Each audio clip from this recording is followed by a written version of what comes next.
కృతజ్ఞుడను నేను, కృతజ్ఞుడను యేసు, నీ ప్రేమకు నేను ధన్యుడను.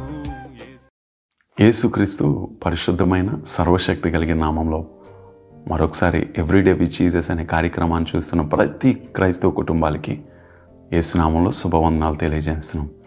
నిజంగా ప్రతి దినము సంతోషంగా సజీవంగా మనము మన కుటుంబాలు పిల్లలు ఉన్నాము అంటే ఆయన కృపే ప్రియులారా.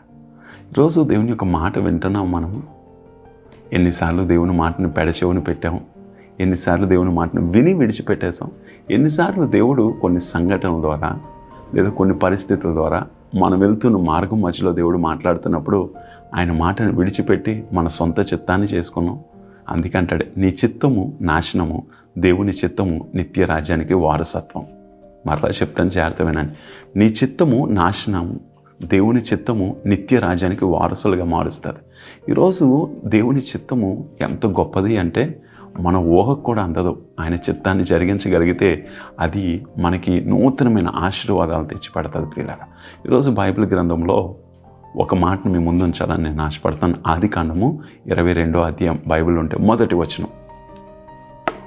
ఆ సంగతులు జరిగిన తర్వాత, ఆదికాండము 22వ అధ్యాయం మొదటి వచనం. ఆ సంగతులు జరిగిన తర్వాత దేవుడు అబ్రహామును పరిశోధించాను. ఇట్లనగా ఆయన అబ్రహాము అని పిలువగా అతడు చిత్తం ప్రవ్వా అనేను. చూడండి, ఇక్కడ అబ్రహాము అని పిలవగా చిత్తం ప్రవ్వా అన్నాడట. ఈరోజు దేవుడు నీతో మాట్లాడగానే చిత్తము అనాలే తప్ప ఎందుకు ప్రవ్వా, నేను చెయ్యాలా, నేను అర్హుడినా అని ఎప్పుడు అనకూడదు. అందుకనే బైబిల్ గ్రంథంలో చూసినట్లయితే దేవుడు సేవకుల ద్వారా మాట్లాడుతున్నప్పుడు ఈరోజు సంఘముగా క్రైస్తవుడిగా నీ సేవకుడు ఏదైనా చెప్తే చిత్తము అని చెప్పాలి. మరియా అందుకంటది, నీ చిత్తము జరుగునుగాక. అందుకనే మోషేతోటి నిర్గమాకాండం 3వ అధ్యాయంలో దేవుడు చాలాసేపు మాట్లాడుకుంటూ వస్తే అన్నీ వింటాడు. తను అడిగిన ప్రశ్నలకు అన్నిటికీ జవాబు చెప్తాడు. చివరికి వచ్చేసరికి మోషే దేవుడికి సలహా ఇస్తాడు. ఏమని సలహా తెలుసా? ప్రభా, నా సహోదరుడైన అహరోన్ ఉన్నాడు, నాకంటే చక్కగా మాట్లాడగలవు, వాడిని పంపించవచ్చు కదా అంటే, నోరు మూసుకో, నీకు నోటి మాంద్యం లేదు అంటున్నావు, నోరిచ్చివాడెవడు, నీ జ్ఞానం ఇచ్చేవాడెవడు, బలం ఇచ్చేవాడెవడు అని దేవుడు మాట్లాడుకుంటూ వస్తాడు. ఈరోజు నీతో కూడా దేవుడు మాట్లాడుతున్నాడు. నీ సేవకుడు లేదా దేవుడు వాక్యం ద్వారా సేవకుడు ద్వారా మాట్లాడమని చెప్తే నీ చిత్తము జరుగునుగాక, నేను సిద్ధమే అని చెప్పగలిగితే ఈ 2025లో నీకు ఆశీర్వాదం. అబ్రహాము ఒక మాట అన్నాడు, నీ ఒక్కగాని ఒక కుమారుడే నాకు ఇవ్వంటే నీ చిత్తం ప్రభా ఇచ్చేస్తాను.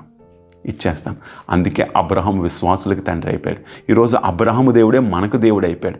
ఈరోజు ఆయన చిత్తాన్ని కానీ ఒప్పుకుంటే నువ్వు ఒక్కడే ఒప్పుకో, నీ భార్యని, నీ కుటుంబాన్ని, నీ పిల్లల్ని, నీ తరతరాన్ని దేవుడు దీవిస్తాడు.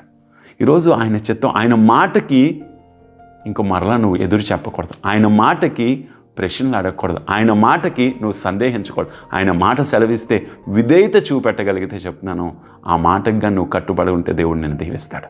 అందుకే అంటాడు కదా, బళ్ళు అర్పించుటి కంటే మాట వింటే శ్రేష్టం. దేవుని చిత్తం ఏంటి తెలుసా? ఆయన మాట విని జరిగించడమే ఆయన చిత్తం.